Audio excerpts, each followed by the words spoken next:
நான் வந்து SEBI registered அனலிஸ்ட்லாம் கிடையாதுங்க. ஃபினான்ஷியல் பேக்ரவுண்ட்லேருந்தும் வரல.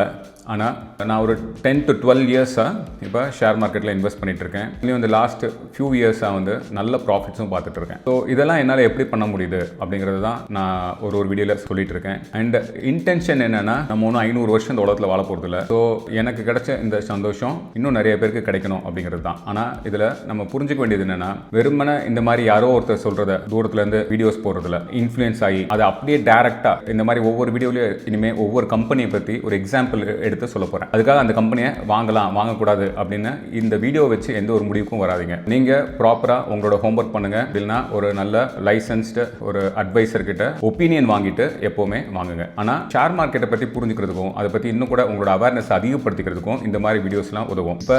இப்போ இந்த வீடியோவில் எக்ஸாம்பிளுக்கு இப்போ வந்து இன்ஃபோசிஸ் நம்ம எல்லாருக்கும் தெரிஞ்ச ஒரு கம்பெனியை எடுத்துட்டு எப்படி நான் அதை வந்து அனலைஸ் பண்ணுறேன் அப்படிங்கிறத இப்போ நான் சொல்ல போகிறேன். இதில் யூஸ்வலி ஒரு கம்பெனி அப்படின்னு எடுத்தா ஃபர்ஸ்ட் விஷயம் என் மைண்டில் இருக்கிறது வந்து அது மொதல் கிரவுண்ட் லெவலில் பப்ளிக்கு தெரிஞ்ச ஒரு கம்பெனியாக இருக்கா, அந்த ப்ராடக்ட்டை நம்ம யூஸ் பண்ணியிருக்கோமா, இல்லை அந்த சர்வீஸை நம்ம யூஸ் பண்ணியிருக்கோமா, இல்லைனா நம்ம சர்க்கிளில் நம்ம ஃப்ரெண்ட்ஸோ ரிலேட்டிவ்ஸோ யாரோ அந்த கம்பெனி பற்றியோ அவங்களோட ப்ராடக்ட் சர்வீஸை பற்றி அவங்களுக்கு தெரிஞ்சிருக்கா அப்படிங்கிறது ரொம்ப முக்கியம். ஸோ இப்போ இன்ஃபோசிஸை பொறுத்த வரைக்கும் இதில் ஒன்றும் நமக்கு தெரியாத கம்பெனி கிடையாது. ரொம்ப நம்ம எல்லாருக்கும் தெரிஞ்ச ஒரு ஐடி இண்டஸ்ட்ரியில் இருக்க ஒரு கம்பெனி. இப்போ அந்த ஃபர்ஸ்ட் கேட்டகரி முடிஞ்சிச்சு. நமக்கு எல்லாருக்கும் ரொம்ப ஃபெமிலியரான கம்பெனி. அது மட்டும் இல்லை, கண்டிப்பாக டாப் 5 ஐடி கம்பெனிஸில் ஒன்று. I think it is in the second biggest கம்பெனின்னு நினைக்கிறேன். ஓகே, ஸோ இப்போ அதில் டவுட் கிடையாது. இப்போ அடுத்து என்ன பார்க்கணும் அப்படின்னா, பேலன்ஸ் ஷீட்டு அண்ட் கொஞ்சம் நமக்கு டேட்டா, அந்த கம்பெனிஸை பற்றியான டேட்டா தேவை. அது ஒரு second important item. And third வந்து டெக்னிக்கல்ஸ்ன்னு சொல்லுவாங்கல்ல, அந்த டெக்னிக்கல்ஸை நான் எப்படி பார்க்குறேன், இது எல்லாத்தையுமே ஒவ்வொரு கம்பெனியை எடுத்து அந்த கம்பெனியை நான் எப்படி பார்க்குறேன் அப்படிங்கிற என்னோட ஒரு ஒப்பீனியனையும் சஜஷனை சொல்கிறேன். ஆனால் இது எதுவுமே இந்த கம்பெனியை நீங்கள் வாங்கக்கூடாது அப்படிங்கிறதுக்காக ரெக்கமெண்டேஷன் கிடையாது. இந்த வீடியோஸ் பார்த்துட்டு எதையும் வாங்காதீங்க. இது வந்து லேர்னிங்க்கு யூஸ் பண்ணுங்க. நானும் இன்னொருத்தருக்கு லேர்ன் பண்ணணும், அதை சொல்றதுக்கு மட்டும் தான் எனக்கு உரிமை இருக்கு. ஒரு இண்டிவிஜுவலா எனக்கு வந்து நீங்க இதை வாங்காதீங்கன்னு சொல்றதுக்கு எனக்கு அதிகாரமோ உரிமையோ கிடையாது. அதை தெரிஞ்சுக்கோங்க. ஏன்னா சில பேர் கமெண்ட்ல கேட்குறாங்க, சார் இந்த கம்பெனி வாங்கலாமா வாங்கக்கூடாது. நான் ஒரு பெரிய அனலிஸ்ட் கிடையாது, நான் லைசன்ஸ்டு கிடையாது. யாருக்கும் நான் இதை செய்யக்கூடாதுன்ற அட்வைஸ் சொல்றதுக்கு. இதுல இருந்து உங்களுக்கு ஒரு லேர்னிங் கர்வா இது யூஸ் ஆகும். ஒரு கம்பெனியோட பேலன்ஸ் ஷீட்டும் அதை பற்றிய ரேஷியோஸ் அண்ட் அதர் டேட்டா தெரிஞ்சுக்கிறதுக்கு நிறைய வெப்சைட் இருக்குங்க. For example Moneycontrol, Screener, Groww, அப்புறம் என்எஸ்சி இந்தியா, அந்த வெப்சைட்லேயே கூட பார்க்கலாம். ஸோ இந்த மாதிரி நிறைய வெப்சைட்ஸ் இருக்கு. இன்னைக்கு நான் வந்து ஸ்கிரீனர் அப்படிங்கிற வெப்சைட் வழியாக நான் பார்க்க போறேன். இந்த மாதிரி வெப்சைட்லேயே ஒரு டிஸ்க்ளோஷர் கொடுத்துருப்பாங்க. இந்த டேட்டாஸ் எல்லாமே கரெக்டாக இருக்குமா அப்படிங்கிறத வெரிஃபை பண்ணோம். இது சில நேரம் அன்வெரிஃபைட் டேட்டாஸ் கூட இருக்கும் அப்படின்னா, இப்போ அந்த மாதிரி வெப்சைட்ஸ்லேயே வந்து சில நேரம் டிஸ்க்ளோஷர் கொடுத்துருப்பாங்க. இந்த டேட்டாஸ் எல்லாமே கரெக்டான எக்ஸாக்டாக சொல்ல முடியாது, அப்டேட் ஆகாமல் கூட இருக்கலாம் அப்படின்னு ஒரு டிஸ்க்ளோஷர் கொடுத்துருப்பாங்க. ஸோ இதை நானும் வந்து இது வந்து வித் டிஸ்க்ளோஷர், இது எல்லாமே எஜுகேஷன் பர்பஸ் தான், அதனால ஞாபகங்க. ஆனால் எப்படி அனலைஸ் பண்ணுறது அப்படிங்கிறத நம்ம பார்க்கலாம். இப்போ ஃபர்ஸ்ட் நான் சொன்ன மாதிரி ஃபர்ஸ்ட் பேராமீட்டர் என்னை பொறுத்த வரைக்கும் அந்த கம்பெனி ரொம்ப ஃபெமிலியர் கம்பெனி. அது வந்து இப்போ ஒரு டாப் 5 கம்பெனிஸ் அந்த செக்டரில் இருக்கு. ஸோ எனக்கு அது முடிஞ்சு போச்சு, அதில் நமக்கு டவுட் கிடையாது. ஸோ ரியல் வேர்ல்டில் இப்படி ஒரு கம்பெனி இருக்கா, இப்படி ஒரு ப்ராடக்ட் இருக்கா, இப்படி ஒரு சர்வீஸ் இருக்கா அப்படிங்கிறத தெரிஞ்சுக்கிறதுல நான் எப்பவுமே இம்பார்ட்டன்ஸ் கொடுப்பேன். ஸோ எனக்கு அது இப்போ ப்ராப்ளம் கிடையாது இன்ஃபோசிஸை பொறுத்த வரைக்கும். அடுத்து இப்போ பேலன்ஸ் ஷீட் போய் பார்க்கும்போது மார்க்கெட் வேல்யூ அப்படிங்கிறது வந்து 6.2 lakh crores. சரி, இந்த மார்க்கெட் வேல்யூ அப்படிங்கிறது வந்து எதை பொறுத்து அமையும்னா, அதோட net worth into public perception. So இப்போ அதோட நெட்வொர்த் அப்படிங்கிறத பார்க்கலாம். ஓகே, இன்ஃபோசிஸோட நெட்வொர்த் வந்து அப்ராக்சிமேட்டா 1,03,000 crores. ஸோ நம்ம பார்த்தோம் மார்க்கெட் வேல்யூ அப்படிங்கிறது நியர்லி 6.2 lakh crores இருக்கு. அப்படின்னா நியர்லி 6 times அதிகமான வேல்யூக்கு இன்னைக்கு ட்ரேட் ஆகிட்டு இருக்கு அப்படின்னு அர்த்தம். ஸோ நெட்வொர்த்தை விட இப்போ அது வந்து நியர்லி 6 times அதிகமான மார்க்கெட் கேபிட்டல் இருக்குது. அதை அப்படியே டிவைட் பண்ணிக்கோங்க. Market capital divided by net worth போட்டிங்கன்னா இப்போ 6 அப்ராக்சிமேட்டாக 6ன்னு வருதுன்னா என்ன அர்த்தம்னா, அவங்களோட புக் வேல்யூ, அவங்களோட ரியல் வேல்யூ, அவங்களோட புக்ஸில் என்ன நெட்வொர்த் இருக்கோ அதை விட அதிகமாக 6 timesல ட்ரேட் ஆகுது. அது ஏன் ட்ரேட் ஆகுது அப்படின்னா, அது வந்து பப்ளிக் பெர்செப்ஷன். பப்ளிக் வந்து அவ்வளோ நம்புறாங்க, அதனால் அது வந்து 6 times அதிகமாக இருந்தாலும் வாங்கிக்கிட்டு இருக்காங்கிறது தான் அர்த்தம். இதுவே நிறைய பேருக்கு சரியாக புரியுறதில்ல. இது ரொம்ப முக்கியமான ஃபேக்டர். அவங்களோட புக் வேல்யூவோட எவ்வளோ டைம்ஸ் அதிகமாக இன்னைக்கு கரண்ட் வேல்யூ இருக்குது, நம்ம போய் பர்ச்சேஸ் பண்ணுற ப்ரைஸ் இருக்குது அப்படிங்கிறது தெரிஞ்சுக்கணும். அதே ரேஷியோ தான் இந்த book value versus current value ratio தான். Same ratio net worth versus market கேபிட்டலுக்கும் இருக்கும். அடுத்து இப்போ அவங்களோட புக் வேல்யூ அப்படிங்கிறது எக்ஸாக்டாக 249 rupees. ஆனால் இன்னைக்கு கரண்ட் ப்ரைஸ் வந்து 1,500 rupees. ஸோ அப்ராக்சிமேட்டாக ஒரு 6 times அதிகமாக ட்ரேட் ஆகிட்டு இருக்கு. அப்புறம் ROE அப்படிங்கிறது என்ன அப்படின்னா, அவங்களோட per year net profit after tax divide divided by அவங்களோட நெட்வொர்த். ROE வந்து 28.8 இருக்கு. அதாவது பர் இயர் அவங்களோட ப்ராஃபிட் வந்து அவங்களோட நெட்வொர்த்தை கம்பேர் பண்ணும்போது அப்ராக்சிமேட்டாக 28.8% இருக்குது. ஸோ இது வந்து ரொம்ப வெரி குட் ROE அப்படி தான் என்னோட ஃபீல். அப்புறம் இந்த P/E ஈக்குவல் டு 22.1 அப்படின்னு கொடுத்துருக்காங்க. நான் பொதுவாக P/E நான் பார்க்குறது இல்லைங்க. ஏன்னா அந்த P அப்படிங்கிறது வந்து கரண்ட் ப்ரைஸ். என்னை பொறுத்த வரைக்கும் இந்த current price and market valuation இது ரெண்டுமே பப்ளிக் பர்செப்ஷன். அது வந்து ஒரு கான்ஸ்டன்ட் ஃபிகராக இல்லை. அது வந்து வாலட்டிலிட்டி மிக்கது. ஒரு நியூஸ் ட்ரிகர் ஆனால் கூட பொத்துன்னு ஒரே நிமிஷத்தில் கீழே விழுக்கக்கூடியது. இதே ஒரு குட் நியூஸ் வந்துச்சுன்னா மேலே போகும், பேட் நியூஸ் வந்தால் கீழே விழுகும். ஸோ இந்த ஒரு கான்ஸ்டன்ட் இல்லாத ஒரு வேரியபிள், அதுவும் ஹைலி வாலடைல் வேரியபிள் உள்ள நம்ம கரண்ட் பிரைஸ் இருக்குல்ல அண்ட் மார்க்கெட் வேல்யூவேஷன், இதை நான் எப்பவுமே ஒரு கன்சிடரேஷன்ல ஒரு கம்பெனி அனலைஸ் பண்ணும்போது நான் எடுத்துக்கிறதே இல்லை. அப்புறம் இப்போ குவார்டர்லி ரிசல்ட்டை பொறுத்த வரைக்கும் இந்த ஸ்க்ரீனில் வந்து செப்டம்பர் 2022 இருந்து செப்டம்பர் 2025 இந்த லாஸ்ட் 3 இயர்ஸ்க்கு என்னால் பார்க்க முடியுது. அப்படி பார்க்கும்போது செப்டம்பர் 2022 அவங்களோட சேல்ஸ் வந்து 36,500 crores இருக்கு. அப்படியே கொஞ்சம் கொஞ்சமாக கிராஜுவலாக இன்க்ரீஸ் ஆகிட்டே தான் இருக்கு. செப்டம்பர் 2024 பார்த்தீங்கன்னா 41,000 crores.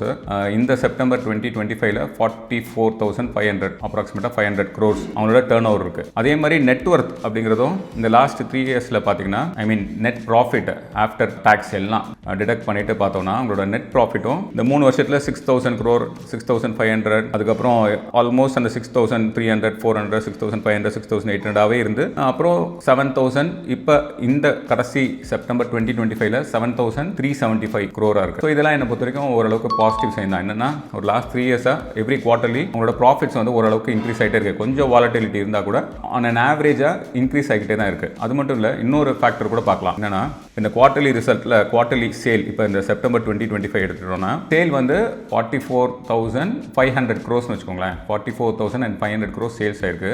இதுல வந்து அவங்களோட நெட் ப்ராஃபிட் அப்படிங்கிறது 7,375 ஆஃப்டர் டாக்ஸ். நம்ம 44,500 அதில் 10% எடுத்தா 4,500 crore வருது. இதே 9,000 வந்திருந்ததுன்னா 20%, அதாவது சேல்ஸ் வெர்சஸ் நெட் ப்ராஃபிட். இது வந்து அநேகமா ஒரு 17% இருக்கும்னு நினைக்கிறேன். 16-17% இருக்கு அந்த ரேஷியோ அப்ராக்சிமேட்டா நான் சொல்றேன். ஒரு 44,500 அப்படிங்கிறது சேல்ஸ். ஸோ எல்லா டாக்ஸும் போக நெட் ப்ராஃபிட் வந்து 7,375. மோர் தென் 10% இருக்கிறதே நல்லதுன்னு சொல்லுவாங்க. ஆனால் இவங்க எப்பவுமே இன்ஃபோசிஸ் வந்து ஆல்மோஸ்ட் ஒரு 20% டாக்ஸுக்கு முன்னால அப்படின்னு சொல்லுவோம்ல, OPM, அது வந்து 24% வச்சிருக்காங்க. ஆப்ரேஷனல் ப்ராஃபிட் மார்ஜின் வந்து அவங்களுக்கு 24% அவங்களோட சேல்ஸ்ல இருந்து. ஸோ அது வந்து ஒரு ஹியூஜ். ஸோ அதர் இன்ட்ரெஸ்ட், அதுக்கப்புறம் டாக்ஸ் எல்லாம் போனா கூட அவங்களுக்கு வந்து கன்ஃபார்மா மோர் தென் 15% மேல இருக்கு. 7,375 crores ப்ராஃபிட் இருக்கு இந்த ஒரு குவார்டர்ல. ஸோ சேல்ஸும் குவார்டர்லி ஆஃப்டர் குவார்டர்லி ஓரளவுக்கு இன்க்ரீஸ் ஆகிட்டே இருக்கு. நெட் ப்ராஃபிட்டும் இன்க்ரீஸ் ஆகிட்டே இருக்கு. ஸோ இதெல்லாம் வந்து ஓரளவுக்கு நமக்கு பாசிட்டிவ் சைன். இது வந்து எவ்வளோ வேகமாக இன்க்ரீஸ் ஆகுது இல்லை எவ்வளோ சுமாராக இன்க்ரீஸ் ஆகுது அப்படிங்கிறதெல்லாம் பொறுத்து யூஸ்வலி நான் ஒரு வெயிட்டேஜ் நானே கொடுத்துக்குவேன். இதெல்லாமே எக்ஸ்பீரியன்ஸ்ல இருந்து தான். இதெல்லாம் முக்கியமான ஃபேக்டர்ஸ் நான் யூஸ்வலாக ஒரு கம்பெனி பார்க்குறதுக்கு. அதுக்கப்புறம் இப்போ ஷேர் ஹோல்டிங் பேட்டர்னும் சும்மா பார்ப்போம். இன்ஃபோசிஸ்க்கு பார்க்கும்போது இப்போ ப்ரொமோட்டர்ஸ் கிட்ட வெறும் 14.3% தான் ப்ரொமோட்டர் கிட்ட இருக்கு. ஃபாரின் இன்வெஸ்டர்ஸ் கிட்ட 30% ஆட் ஷேர்ஸ் அவங்க கிட்ட இருக்கு.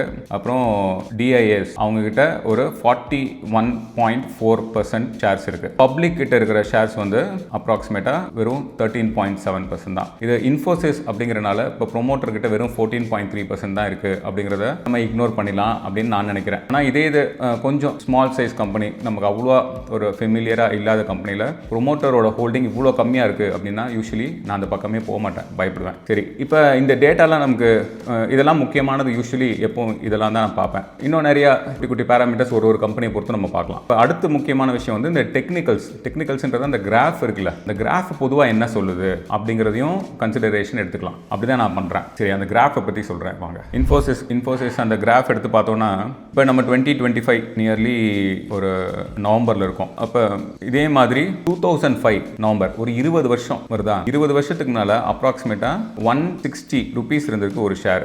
இன்னைக்கு 1,500 rupees இருக்கு. அப்போ நியர்லி ஒரு 10 times ஏறி இருக்கு இன் லாஸ்ட் 20 இயர்ஸ். 20 வருஷத்துக்கு மேலே இன்வெஸ்ட் பண்ணியிருந்தோம்னா இன்னைக்கு வந்து 10 times நமக்கு ப்ராஃபிட் கிடைக்குது இன்ஃபோசிஸில். அதோட growth எப்படி இருக்கு அப்படிங்கிறத சும்மா ஜென்ரலாக ஒரு கம்பெனி இந்த மாதிரி லாஸ்ட் 10 இயர்ஸ்ல என்ன பண்ணிருக்கு பெர்ஃபார்மன்ஸ், அதுக்கப்புறம் ஒரு லாஸ்ட் 5 இயர்ஸில் பெர்ஃபார்மன்ஸ் எப்படி இருக்குது அப்படிங்கிறது நான் யூஸ்வலாக பார்ப்பேன். ஸோ அப்போ அதே மாதிரி இப்போ லாஸ்ட் 5 இயர்ஸ் அப்படி பார்த்தோன்னா அப்ராக்சிமேட்டாக ஒரு 400 rupees தான் ஏறி இருக்குது. அப்ராக்சிமேட்டாக ஒரு அதாவது டிசம்பர் ஏர்லி ஒரு 2020 அப்படி எடுத்துக்கிட்டோம் அப்படின்னா, இல்லைனா அதான் நவம்பர் வச்சுக்கோங்களேன், நவம்பர் 2020 எடுத்துக்கிட்டா 1110 rupees அந்த ரேஞ்சுக்கு இருக்குது. ஸோ வெறும் 400 rupees தான் ஏறி இருக்குது, விச் இஸ் அப்ராக்சிமேட்லி ஒரு 38 to 40% இருக்கும்னு நினைக்கிறேன். ஸோ இந்த லாஸ்ட் ஒரு 5 இயர்ஸில் வெறும் 35 to 40% தான் இன்ஃபோசிஸ் வந்து ப்ரைஸாக மேலே ஏறி இருக்கு. ஸோ அப்போ நான் யூஸ்வலி எப்படி பார்ப்பேன்னா, பேலன்ஸ் ஷீட் நல்லா இருக்கு, P/B அது வந்து 6 டைம்ஸில் ட்ரேட் ஆகுது, கண்டினியூஸ் ப்ராஃபிட்ஸ் இருக்கு. இந்த லாஸ்ட் 5 இயர்ஸில் வெறும் 35% தான் அந்த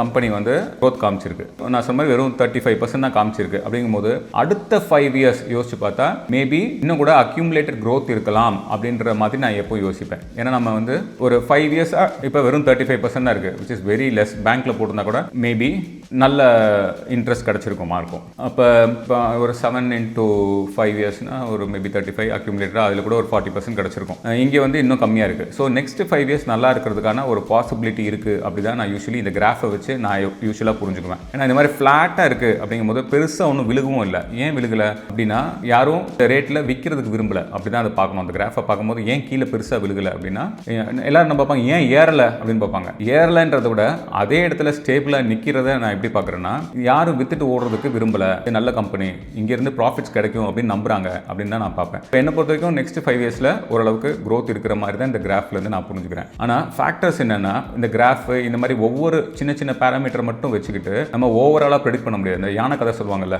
யானையை போய் ஒருத்தர் காலை தடவி பார்த்துட்டு அந்த மிருகம் இப்படி இருக்குன்னு சொல்லுவார், ஒருத்தர் தும்பிக்கரணத்தை தடவி பார்த்துட்டு இது இந்த மிருகம்னு சொல்லுவார். ஆனால் ஹோலா யானை எப்படி அப்படிங்கிறது எப்படி நம்ம பார்க்கணும்னா மொத்தமாக தான் பார்க்கணும் இல்லையா. இந்த ஒவ்வொரு பேராமீட்டரும் ஒரு ஒரு ஸ்டோரியும் ஒரு அண்டர்ஸ்டாண்டிங்கும் நமக்கு கொடுக்கும். ஆனால் ஓவராலாக அந்த டேட்டாவை வச்சுட்டு எல்லா டேட்டாஸும் வச்சுட்டு அந்த கம்பெனியை நம்மளோட எக்ஸ்பீரியன்ஸ்லேருந்தும் இன்னும் சொல்ல போனால் நம்மளோட இன்ட்யூஷன்லேருந்து தான் நம்ம கரெக்டாக ஜட்ஜ் பண்ண முடியும். ஸோ அனலிஸ்ட் கூட ஒரு அனலிஸ்ட்டும் ஒரு விதமான ஒப்பீனியன் கொடுப்பாங்க. ஸோ என்னை பொறுத்த வரைக்கும் இதில் வந்து இன்னொரு முக்கியமான ஃபேக்டர் என்னென்னா, இந்த நெக்ஸ்ட் 5 இயர்ஸில் இந்த செக்டாரும் இந்த கம்பெனியும் எப்படி பெர்ஃபார்ம் பண்ண போகுது அப்படிங்கிறத பொறுத்து தான் ப்ராஃபிட்ஸ்ன்றது வரும். இப்போ நம்ம டெக்னிக்கலாக பார்த்தோம்ல, இந்த கிராஃபை பார்த்தா இன்னும் 5 வருஷத்தில் நல்லா வரும் அப்படின்ற மாதிரி தான் தோணுது. பட் ரியல் வேர்ல்டில் ஒருவேளை இந்த செக்டாருக்கே கம்பெனிக்கோ ஒரு பெரிய சேல்ஸ் டர்ன் ஓவர் இல்லாமல் போச்சுன்னா கண்டிப்பாக எந்த அதர் டேட்டாவும் நிற்காது, போத்துன்னு விழுந்துடும். ஸோ இந்த மாதிரி தான் ஒரு கம்பெனியை நான் யூஸ்வலி அனலைஸ் பண்ணுவேன்.